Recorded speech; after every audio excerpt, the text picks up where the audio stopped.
Senhor, aqui está o teu filho amado, que vem dizer a tua palavra para a gente hoje, pastor Rogério, bispo Rogério, servo Rogério, está aqui, papai, para bem dizer a tua palavra, Deus. Abençoe ele, que a palavra que ele for passar para nós aqui hoje venha dos céus, em nome do Senhor Jesus. Eu agradeço todo o meu coração por me alimentar, poder me alimentar dessa palavra aqui agora, Senhor, que venha da tua parte, ó Deus, divino Espírito Santo, em nome do Pai, do Filho e do Espírito Santo, amém. Amém. Agora o Senhor vem embora. Dá pra por Jesus, não pode mesmo. Mas Jesus está morto. Aleluia.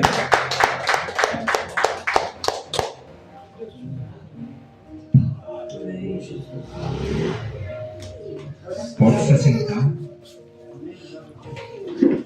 Cumprimento a amada igreja com a paz do Senhor. Amém. Deus é uma palavra para nossas vidas.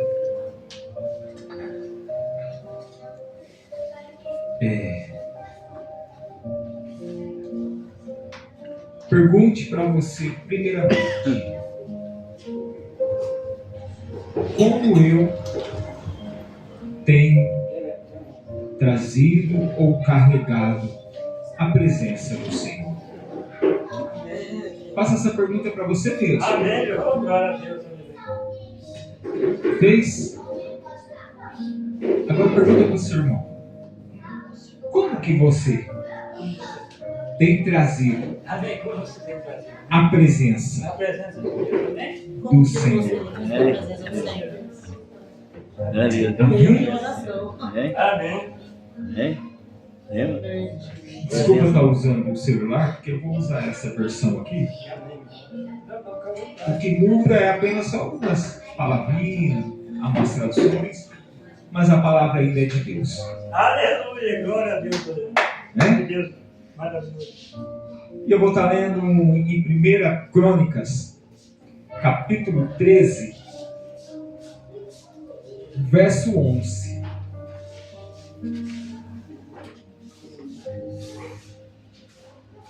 Primeira Crônicas,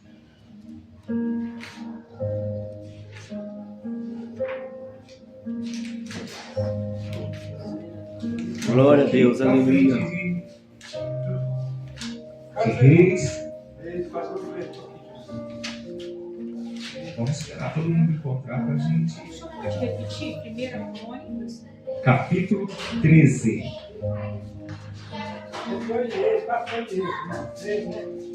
Primeira Crônicas 13.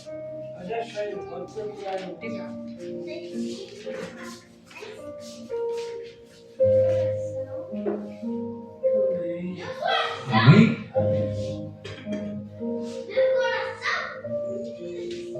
Verso. Vamos ver o 10 e o 11. Primeira Crônicas, capítulo 13, 10 e 11. Então a ira do Senhor se acendeu contra Uzá e o feriu,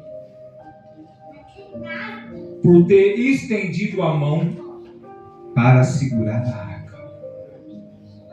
E ele morreu ali, diante de Deus.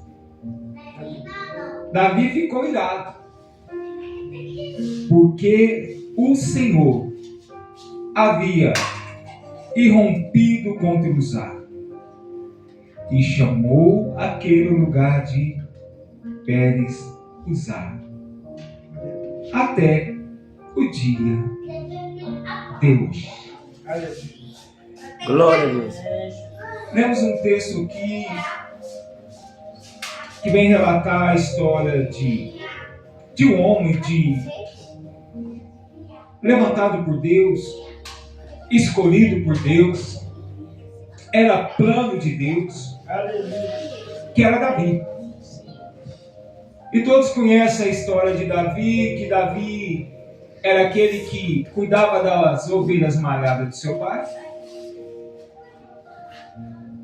E Davi era o menino moço ainda, quando Deus o chama para reinar sobre Israel. Porque Deus havia rejeitado Saul.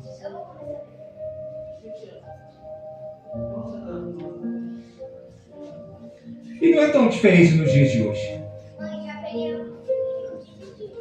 Quantas pessoas Deus tem rejeitado ainda?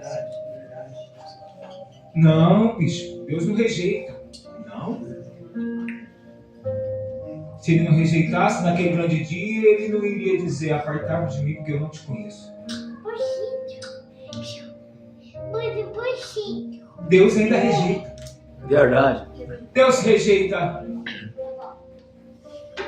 oração. E louvamos que Deus não rejeita a oração. Aleluia! Oração é alimento. Deus rejeita a oração, sim.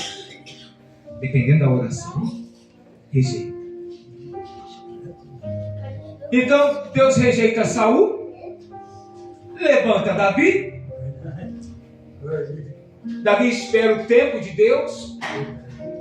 O tempo de Deus não é o meu tempo, não é o seu tempo.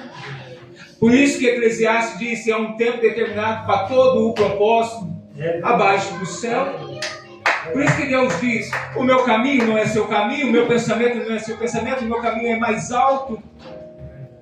Aquilo que você almeja, às vezes, no seu coração, Deus vem e diz: aquilo que o seu olho não viu, o seu ouvido não ouviu, e nem sequer desceu o seu coração, é o que eu tenho preparado para você. É um Deus que trabalha na contramão do homem, da lógica humana. Porque Deus não precisa do aval da humanidade para Deus operar. Ele é Deus. Verdade. Glória a Deus. Se lembra de Jó? Jó foi questionar a Deus o seu nascimento, e vai daqui, vai de lá, e Deus, na sua bondade e misericórdia, ouve os questionamentos de Jó. Aí chega uma hora que Deus chega para Jó e diz: ô Jó, você me fez muita pergunta, agora quem vai fazer sou eu. Ô Jó, quando eu fiz o firmamento de todas as coisas, onde tu estava? E às vezes nós queremos ensinar Deus a trabalhar, aí Deus não precisa que nós possamos ensinar Ele, porque Ele é perfeito em tudo que Ele faz. Verdade. Aí Davi vai reinar. E no reinado de Saul, Saul não se preocupa com a presença, com a Arca da Aliança. A Arca da Aliança, nós sabemos que em 1 Samuel vai contar que Eli era sacerdote do tabernáculo. Ele tinha 2 filhos, Ofni e Finéias. E Ofni e Finéias, dentro do tabernáculo onde a arca habitava, eles faziam o que queriam dentro da igreja. Vamos usar esse nome, da igreja do Senhor. Eles metiam o garfo onde não era para meter, mexiam nas gorduras que não era para eles, até que meio que prostituíam, faziam as suas farras com as moças. E Deus levantava profeta para falar com Eli, para Eli corrigir a sua casa. E Eli às vezes ia repreendia. Elias. Aí, uma certa vez, vai ter uma peleja. Ofni e Finéias pega a Arca da Aliança e vai para a peleja contra os filisteus. Eles estavam com a arca, aonde ali dentro dela tinha a tábua dos mandamentos, a vara de Arão e o pote de maná. Aonde Deus falava com Moisés: Moisés, você vai construir uma arca de madeira, você vai revestir ela de ouro por dentro, por fora. A tampa, o propiciatório, vai haver 2 querubins com as asas estendidas uma para a outra e eles olhando para baixo. E ali dentro você coloca as tábuas, maná e a vara de Arão. E faça 2 hastes de cada lado e 2 varão, para que quando o tabernáculo for desmontar, vocês for levar a arca, os levitas que vai levar, coloca o varão e carrega ela no ombro. Era assim a ordem. Mas só que até para os trabalhos dentro do tabernáculo, Deus escolheu as pessoas certas para trabalhar. O sacerdote tinha que vir da casa de Arão. Então, dos filhos de Arão ali, ele constituiu o quê? A descendência desse filho aqui, esses aqui vão cuidar dos utensílios sagrados. Dessa família aqui, do seu filho, Arão, eles vão cuidar do quê? Das cortinas que havia no tabernáculo. E dos seus outros filhos, esses aqui vai levar os pesados, ó, as madeiras, tudo. E cada um tinha uma função ali no tabernáculo. Hoje é diferente dentro da igreja.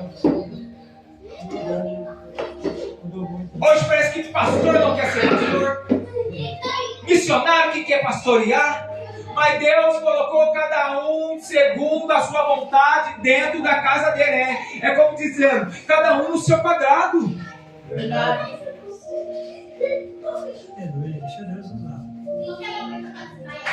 A ordem era essa. Aí Ofni e Finéias vai pegar a arca que simbolizava a presença de Deus, mas a presença de Deus não estava com Ofni e Finéias.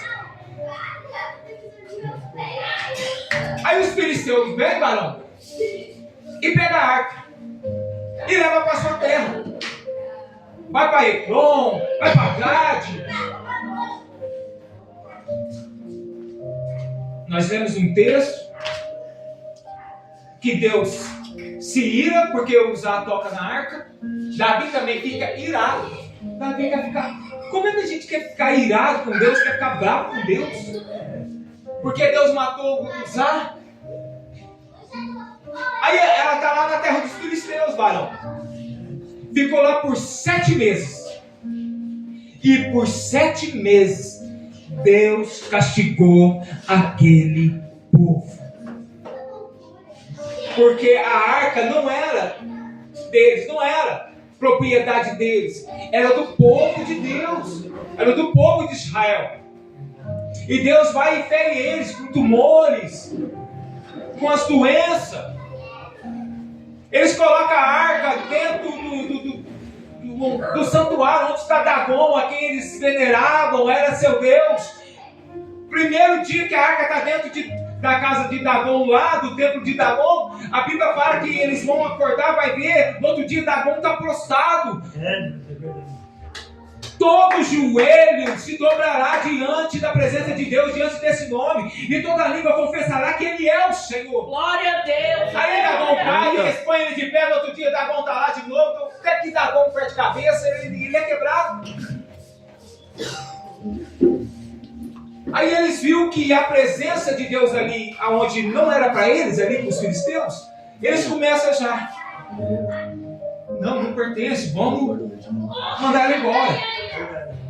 Aí manda para outra cidade. Deus vai lá e fere novamente. Aí chega uma certa hora, quando ela está em Gade ali, eles se reúnem, seus anciões, seus adivinhos, seus mágicos, né? E vem falar. Desde quando essa arca está aqui no nosso meio, está dando tudo errado, nós somos feridos por doença, e o que nós devemos fazer?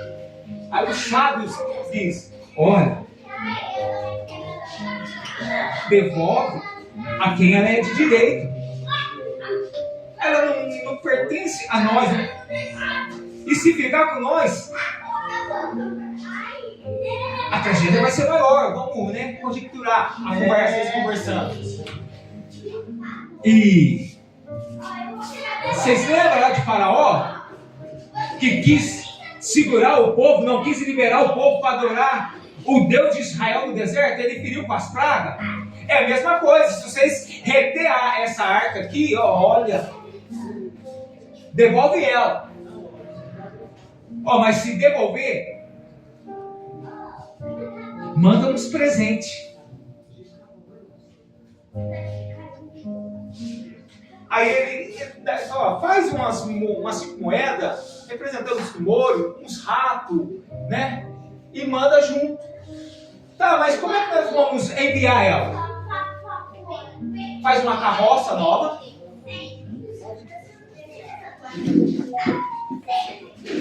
Pega 2 vacas.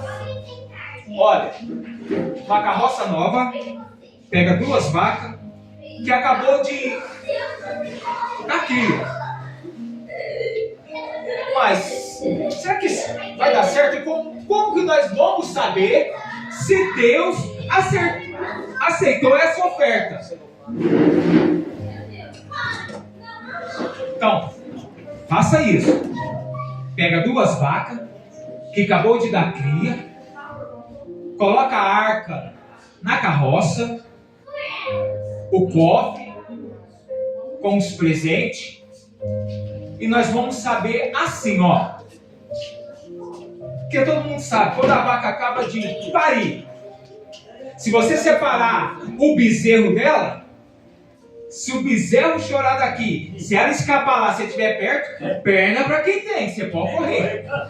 Que ela vem mesmo. Se o bezerro chorar aqui, ela vem mesmo.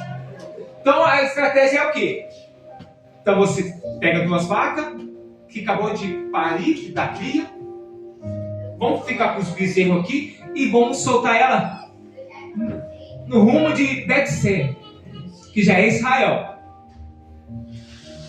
Se ela estiver indo, o bezerro berrar, ela vai voltar, é sinal que Deus não aceitou. Só que a Bíblia vai nos falar que eles soltaram a vaca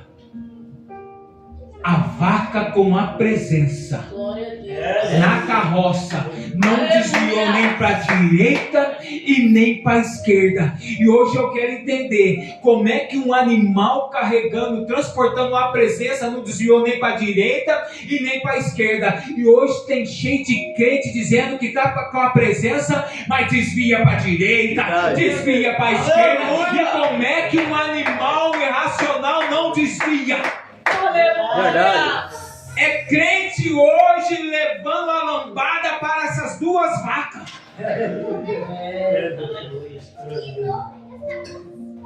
Você olha assim e você fala, mas diz que tem a presença, mas está pior do que as vacas que levou a arca da aliança. Aí a Bíblia vai nos falar que ela chega até Betseme, as vacas. E o povo está lá trabalhando, arando a terra, né, mexendo com a agricultura, e de repente vê as vacas vindo com a arca e fica feliz. Olha, a arca voltou para o nosso povo, para a nossa terra. A Bíblia vai falar que eles abrem a arca e olham para dentro dela. Mas você lembra no início que eu falei que até para tocar na arca tinha as pessoas certas e não poderia tocar não, e também tinha que cobrir ela com panos, os utensílios sagrados que havia no tabernáculo? Deus mata 70. Aí eles, não, ela não pode ficar com a gente. Como é que a gente fica diante de um Deus tão santo e não quer ficar com a presença? O próprio povo não quer ficar com a presença. Os filisteus, tudo bem, varão, que não é povo de Deus, mas o povo de Deus, não, que viu que Deus matou, não quis. Aí a Bíblia vai nos falar que eles transportam ela para Kiriat de Jearim e fica na casa de Abinadab. Por 20 anos fica na casa de Abinadab. E Davi fica sabendo que a arca está lá. E Davi nada bobo, sabe? Como que eu posso reinar sem a presença de Deus do meu lado? Davi, a arca está lá na casa de Abinadab. Aí se você voltar lá no início do capítulo 13, no 1, Davi reúne um tanto de gente e os povos da circunvizinhança para ir buscar a arca. Aí Davi vai fazer seu primeiro culto, seu primeiro congresso para Deus. E no capítulo 4, Na hora que todos concordam, a Bíblia vai nos falar que Davi olha, o povo diz: olha, então isso que nós vamos fazer parece bom aos nossos olhos. Nem tudo que parece bom aos nossos olhos não parece bom aos olhos de Deus. É verdade. Né, pastor? Nem tudo que parece bom aos nossos olhos não parece bom aos olhos do Senhor. A intenção de Davi era boa, buscar a arca, mas a maneira de concluir aí deu errado. Você lembra que eu falei lá no início que a arca tinha duas hastes, duas argolas do lado direito e do lado esquerdo, e tinha um varão? Davi vai copiar o molde dos filisteus. Faz um carro novo, mas só trocou. Lá era vaca e colocou boi. E foi buscar a arca. Davi fez um culto para Deus. Porque, o culto de Davi estava completo. Tinha sacerdote, tinha levita, tinha instrumento, tinha música. E era cerca de quase 30 mil pessoas. Imagina a comitiva de Davi saindo para buscar a arca numa felicidade. Imagina o pessoal que não foi, ficou ansioso. Nossa, Davi foi buscar a arca para o nosso meio. Nossa, é festa. Compra os foguetes, não vai soltar foguete, não vai fazer festa, porque a presença de Deus vai voltar para o nosso meio. Aí a Bíblia vai nos falar que ele vem festejando. E eu vejo Deus lá do céu só olhando. Davi, a intenção foi boa, mas na hora de executar, desculpa. Por mais que você, segundo meu coração, você falhou. E Deus vai olhando, vem olhando. Só que chega na eira de Quidom, o boi tropeça. E eu creio que a carroça deu uma balançada. Na hora que a arca foi cair, Uzá toca. Aí Davi, nós lemos um texto que ele ficou irado, porque Deus matou Uzá. Aí ele vem com essa frase: como eu farei vir a mim a presença do Senhor. Aleluia! Glória a Deus. Aí ele cerca a arca e leva para a casa de Obed-Edom. Na primeira casa que ela ficou, Abinadab. Na segunda, Obed-Edom. Aí eu creio que nesse tempo de 3 meses que ela ficou na casa de Obed-Edom, Davi procurou saber. Gente, mas eu fiz o congresso certo para Deus?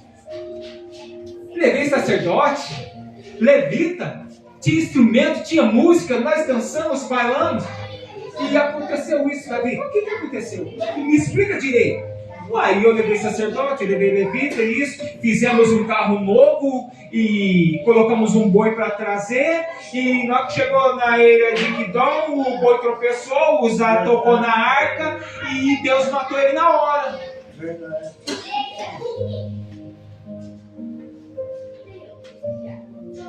Davi, nesse tempo ela estava na casa de Obed-Edom. 20 anos na casa de Abinadab e nada aconteceu. Aí chega a notícia lá do ouvido do rei Davi. Davi, 20 anos a presença ficou na casa de Abinadab e nada aconteceu. Faz 3 meses que ela está na casa de Obed-Edom. E o que tem? Deus prosperou a casa de Obed-Edom. Glória a Deus. Hoje não está diferente nesse século. Tem pessoas com 5 anos, 10 anos na presença de Deus, 20 anos e nada aconteceu. Porque é a maneira que nós tratamos as coisas de Deus, é a maneira que nós tratamos a presença de Deus. Verdade. Você pode ver, tem irmão que está séculos dentro da igreja e nada acontece. O errado é a igreja. Errado é a presença. É a maneira que ele leva. E quando eu e você levar as coisas de Deus na brincadeira, na carroça, Deus não vai fazer nada na minha vida, não vai fazer nada na sua vida. Aleluia. A presença de Deus não é para ser levada